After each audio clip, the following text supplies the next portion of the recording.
suis ravi de ce qui s'est produit ce soir et que je n'avais pas encore vu au CNPA. 500 chefs d'entreprise dans la salle, sur une région qui est l'Île-de-France.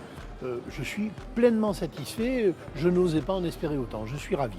Le collectif, comme je l'ai annoncé ce soir, est créé, le nom est déposé.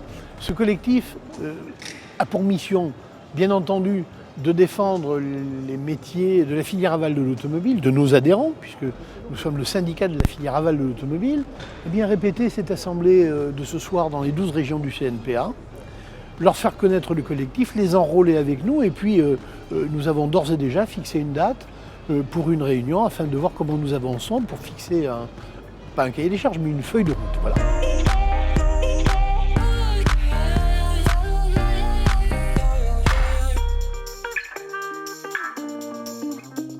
Je suis venu à l'Assemblée générale de l'Île-de-France ce soir pour participer à des débats qui vont être, à mon avis, très attendus et très formateurs pour les quelques semaines qui vont venir pour la maison CNPA.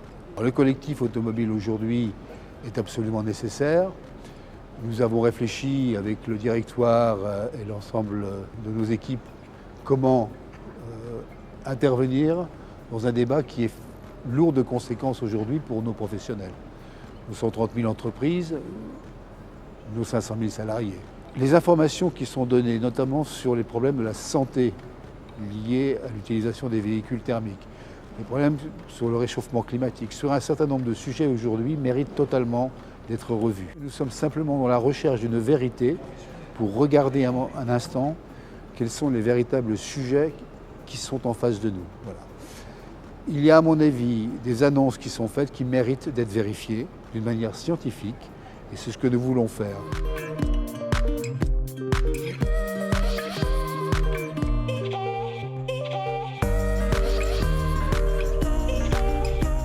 L'automobile, c'est un des secteurs qui évolue le plus rapidement et le plus vite.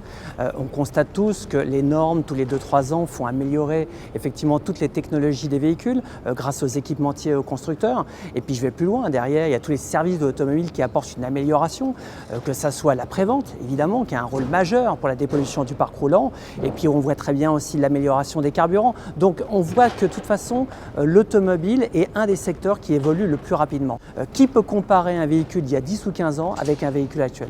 C'est évident qu'il y a une évolution extrêmement rapide sur l'automobile.